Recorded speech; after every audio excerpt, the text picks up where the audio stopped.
Hi, I'm Tessa. I've always been the kind to keep my head down and work hard. It's paid off.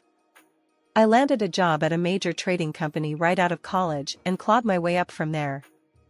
Life was straightforward: work, sleep, and the occasional night out with friends to blow off steam. That routine changed the night I met Lucas. It was at one of those rare outings with friends, a loud party downtown where the music pounds in your chest and you have to shout to be heard. Lucas was different, more reserved, hanging back from the crowd, nursing a beer. He had that look, you know? Like he had a story to tell, but preferred to keep it to himself. We got to talking, or rather, shouting over the noise. Turns out, we both shared a distaste for these kinds of loud parties, which was kind of funny, considering where we were. Lucas was easy to talk to. He had this straightforward way about him that I appreciated right off the bat. Not really my scene, to be honest. He yelled over the music, a small smile playing on his lips. Then why are you here? I asked, genuinely curious. Trying to keep my cousin happy. She dragged me out tonight, he admitted, rolling his eyes slightly. Sounds like a good brother, I replied, nodding in approval. We ditched the party early, opting for a quieter bar down the street where we could actually hear each other. That night we talked about everything, from our jobs to our taste in movies. Lucas mentioned his previous marriage almost in passing. It didn't work out. She wasn't faithful, he said simply, his voice flat. But that's the past. His honesty caught me off guard, but it also made me respect him more. We started seeing each other regularly after that night. Things moved fast, and it wasn't long before we were talking about a future together. After Lucas and I decided to make things official, he was eager to introduce me to his mother, Susan. We planned a Sunday brunch at her place, and I remember feeling a mix of excitement and nerves. I wanted to make a good impression. As we pulled up to her tidy, two-story house, Lucas turned to me with a reassuring smile. Don't worry, it'll be fine. Just be yourself, he said, squeezing my hand. The moment we stepped inside, I was hit with the smell of bacon and eggs.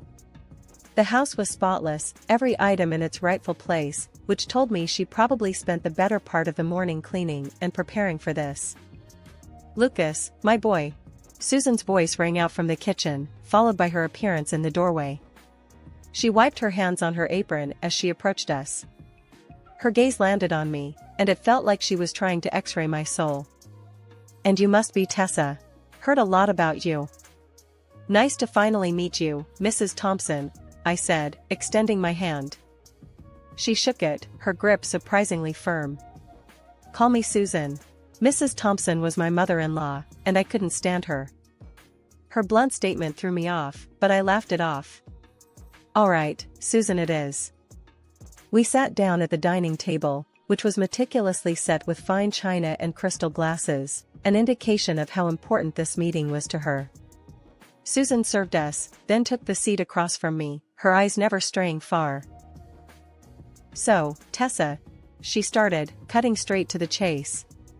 Lucas tells me you're quite the career woman. Trading, is it? Sounds like a man's world. I wasn't sure if it was a compliment or a jab. Yes, it's trading, and it's for anyone who's good at it, I replied, keeping my tone light. Lucas chimed in, perhaps sensing the tension. Tessa's one of the top traders at her firm. She's really good at what she does. That so? Susan's voice carried a note of skepticism. I hope you know, Lucas needs someone who's present, not stuck at the office all hours. I felt my cheeks warm up, but I kept my cool. I manage my time well. Lucas and I have plenty of quality time together. Susan hummed, poking at her food. We'll see. I remember Lucas's ex was always busy too, until she was busy with someone else. Lucas's fork clattered against his plate. Mom, that's enough. Oh, relax. I'm just making conversation, Susan said, waving a dismissive hand. She then turned her attention back to me. Tell me, Tessa, do you cook? Or should my son expect takeout every night? I love to cook, I said, forcing a smile. Lucas can vouch for my lasagna. Lucas nodded vigorously. It's true. She makes a mean lasagna. Well, isn't that something? Susan's tone softened a fraction. Maybe you'll have to make it for me one of these days. The rest of the meal passed with small talk about the weather and Susan's garden, which she seemed more passionate about. Every now and then, she'd throw in a pointed question or comment, testing my responses. It was like a verbal sparring match, and I was determined not to let my guard down. As we were leaving, Susan pulled me aside. Her voice was low, almost a whisper, but her words cut through the air. Listen, Tessa. My son's happiness is everything to me. I'll do whatever it takes to protect him. Remember that. I met her gaze, my voice steady. I have no intention of hurting Lucas. You have nothing to worry about. Susan studied me for a long moment, then nodded slowly. We'll see, won't we? After the brunch with Susan, I thought maybe things would settle down, but I was way off. Lucas's work required him to travel a lot, which meant I was home alone often. Susan saw this as her chance to really crank up her watch over me. It started with unexpected visits. The first time it happened, I was working from my home office when I heard the doorbell. I opened the door to find Susan standing there, her face set in a stern expression that didn't promise anything good. Tessa, just in the neighborhood, she said, brushing past me into the house as if it was her own. Thought I'd drop by. I masked my annoyance with a tight smile. Nice to see you, Susan. What brings you here? Oh, just making sure everything's alright here while my son's away, she said, already wandering into the living room, eyeing everything critically. Her visits became more frequent, and each time, Susan had something to say about how I kept the house. It was like living under a microscope. One day, she walked into the kitchen while I was prepping dinner and started rifling through my pantry. Just seeing what you feed my son when he's home. You know processed foods are no good, right? She commented, holding up a box of pasta like it was evidence in a trial. But it didn't stop at home visits. I started noticing Susan around places I frequented, the grocery store, the gym, even the cafe near my work. It was getting creepy. One afternoon, I confronted her. She was, coincidentally, at the same grocery store as me, pushing her cart down the aisle I was in. Susan, this is the third time this week I've run into you like this. What's going on? She played innocent, a sly smile tugging at her lips. What, can't a woman do her shopping? Not at the exact same places and exact same times as her daughter-in-law, consistently. What are you trying to do, Susan? Her smile faded, and she leaned closer, her voice low and harsh. I'm keeping my eyes open, Tessa. You can play the perfect wife all you want, but I know about your desire to cheat on my son. Every encounter left me more frustrated and angry. It wasn't just the invasion of my privacy, it was the constant tension, the expectation of having to defend myself against imaginary accusations. Over time, Susan's eyesight had gotten worse, something about her age and her health stacking the odds against her. The doctor had given her glasses, but she hated them. Said they made her feel old and irritated her nose. She'd put them on and take them off, fussing and fuming, and more often than not, she'd just leave them somewhere and forget. Because of that, she saw very poorly, which only added fuel to her naturally suspicious nature. With Lucas away on another one of his frequent business trips, I had grown accustomed to handling things on my own, including dealing with Susan's relentless scrutiny. One evening, feeling a bit cooped up and in need of a change of scenery, I made plans to meet my brother, Jake, for dinner.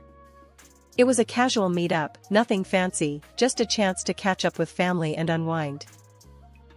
I chose a little outdoor restaurant with a nice terrace that wasn't too far from where I worked. Jake arrived first, and I spotted him at a table, waving me over with a big grin. Hey, sis, he called out as I approached. His face was all bright and cheerful, the typical big brother ready to tease or share a joke. Hey, Jake. It's been too long, I said, giving him a quick hug before sitting down across from him. We ordered some food and drinks, and the conversation flowed easily, as it always did with Jake. We talked about work, family, and some of the latest movies we'd both seen. It was nice, relaxing, and exactly what I needed. As the evening wore on, we wrapped things up. Outside the restaurant, we stood up to say goodbye. I gave Jake a friendly hug, just a normal sister-brother moment. When I got home later that night, the house was dark and quiet. But as I turned on the light in the living room, I nearly jumped out of my skin. There was Susan, sitting on my couch, a smug look plastered across her face, and holding what looked like a digital camera. "What the hell, Susan? What are you doing in my house at this hour?" My voice was a mix of anger and shock. She rose from the couch, holding up the camera. "Gotcha," she said, her voice dripping with a venomous triumph. "Got what, exactly?" I snapped, my patience thinning rapidly. "This." She thrust the camera in my face, showing a photo of Jake and me hugging. "Caught you red-handed with your lover." I rolled my eyes, tossing my keys on the table. "I was with my brother, Jake. We had dinner. That's it." Susan snorted, a harsh, mocking sound that made my hands clench into fists at my sides. "Sure, your brother. I know what I saw." "Oh, really? And what did you see with those failing eyes of yours?" I snapped back, my patience at its breaking point. Her face flushed with anger, and she fumbled with the camera, finally shoving it in my direction. "See for yourself." I took the camera, half expecting some blurry photo taken from a distance, but there it was, a clear shot of Jake and me, mid-hug, smiling. Just a brother and sister enjoying a nice evening out. I couldn't help but laugh, which only seemed to infuriate her more. "What's so funny?" she demanded, her voice rising. "Here, look." I handed the camera back to her. "Put on your glasses, Susan. It's just me and Jake." For a moment, she hesitated, then, muttering under her breath, she dug in her purse and pulled out her glasses. Slipping them on, she looked at the photo again. I watched her face change as she finally saw what was really there. "Now, I think it's time you left," I said firmly, my own resolve hardening. Susan looked like she wanted to argue more, but then she just nodded stiffly and headed for the door. "This isn't over," she muttered as she left. The few weeks Lucas was home felt like a dream. We were inseparable, catching up on lost time, and for a brief period, I could almost forget about the constant cloud of tension that was his mother, Susan. But like all good things, it came to an end too quickly. Soon enough, Lucas was packing his bags again for another extended business trip. I braced myself for the usual loneliness that accompanied his departures, but this time a new complication arose. Susan decided to move in. She showed up at our doorstep one afternoon, suitcase in tow, announcing her stay as if it were the most natural decision in the world. "It's for the good of the family, Tessa. I'm here to make sure you don't get into any trouble," she declared, pushing past me into the living room. I called Lucas immediately, my voice shaking with frustration. "She can't just move in here, Lucas. You need to talk to her." Lucas sighed on the other end of the line. "Tessa, please, just try to get along. I don't want to fight with her about this. It's only for a few weeks." Reluctantly, I agreed, but hanging up the phone, I felt a sinking feeling in my stomach. This wasn't going to be easy. Susan wasted no time taking over the household. That first weekend, she followed me around, critiquing every little thing I did. "You're folding those towels all wrong," she'd say, or, "You missed a spot there, do it again." She even took over the kitchen, her worst idea yet. Due to her deteriorating eyesight, she constantly oversalted or overpeppered everything, but whenever the food turned out barely edible, she blamed me. "You must have distracted me," she'd snap, or, "You're trying to sabotage my cooking." During the weekdays, her behavior grew even more suffocating. She sat in the living room, a notebook in her lap, jotting down the times I left for work and came home. Anytime I was delayed, even by traffic, she'd greet me with a sneer. "Late again, Busy day or busy boyfriend?" "It was traffic, Susan. Like it is for millions of people every day," I'd retort, my patience fraying at the edges. Her insinuations were relentless, and each day ended with me locking myself in the bedroom, fuming but helpless. Lucas's request echoed in my mind, keeping me from unleashing the torrent of anger I felt. A month into Susan's invasive stay at our house, I finally got the news I'd been waiting for: a promotion at work. This wasn't just any promotion. It came with the opportunity for training at our company's main branch in another city. I'd been eyeing this chance for years, a real step up in my career.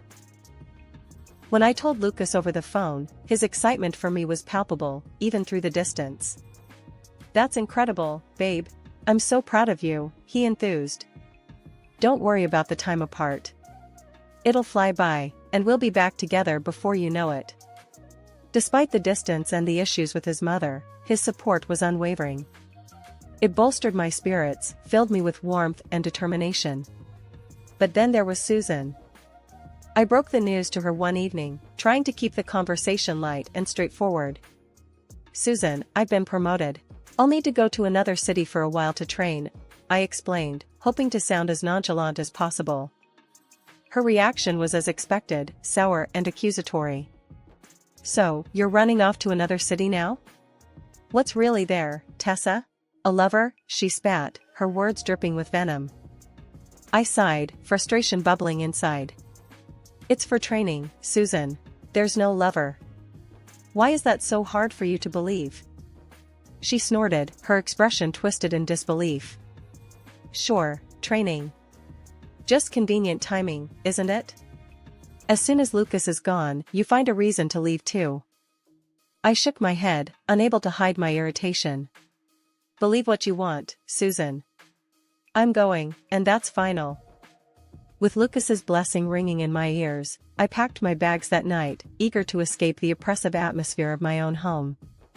Susan's persistent mistrust and conspiracy theories had drained me, and the idea of a few weeks away felt like a breath of fresh air.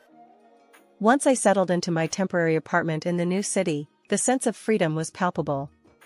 No Susan lurking around every corner, no insinuations or bitter comments at every turn. I was doing well in training, making new connections, and actually enjoying my evenings in peace. I found myself thinking, more than once, how pleasant life was without Susan watching my every move. But then, one ordinary afternoon as I returned from a session, my phone pinged with a new voice message from Susan.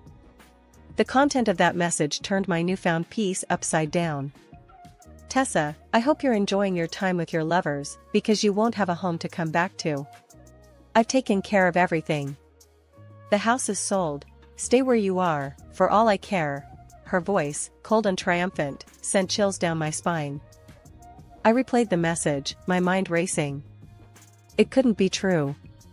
Lucas hadn't mentioned anything, and he owned the house. Nothing could be done without his signature. Yet, the malicious glee in Susan's voice couldn't be ignored. What had she done?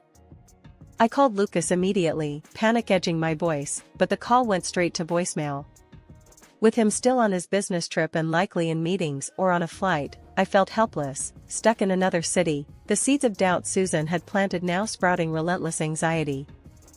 As the days passed with no return call from Lucas, my mind conjured up all sorts of disastrous scenarios. Had Susan forged his signature? Was it even legally possible to sell the house like that? The questions tormented me, gnawing at my focus and sleep. Despite the turmoil, I forced myself to continue with the training. I had worked too hard to let Susan's potentially empty threats derail my progress here. By the end of the training program, I was mentally exhausted, not just from the courses, but from the emotional roller coaster Susan had sent me on. I walked into the house, my mind still reeling from the chaos of the past few weeks. There, in the middle of the living room, stood Susan, squinting at me as if she couldn't quite make out who I was. She wasn't wearing her glasses again, which explained the unsure look on her face. But as I got closer, her expression shifted to one of smug triumph.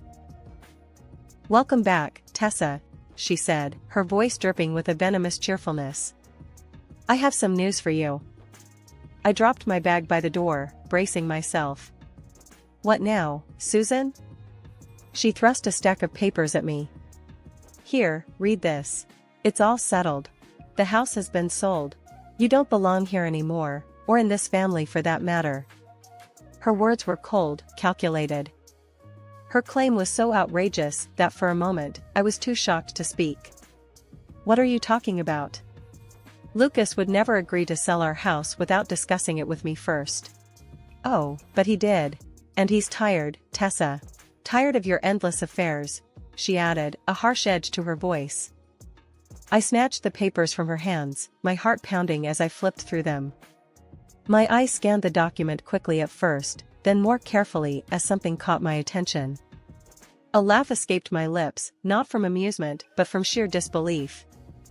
Susan looked at me, puzzled and clearly irritated. "What's so funny?"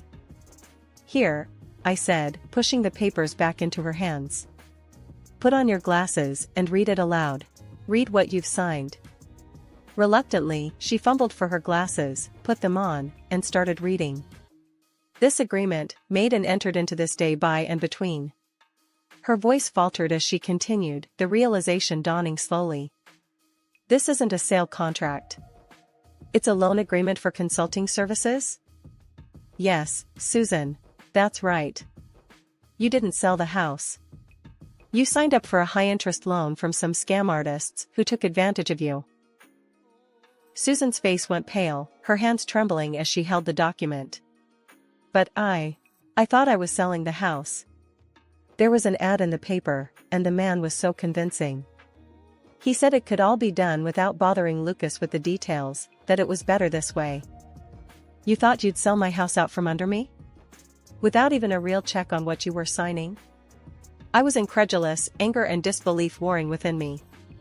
Tears started streaming down her face, her earlier composure crumbling.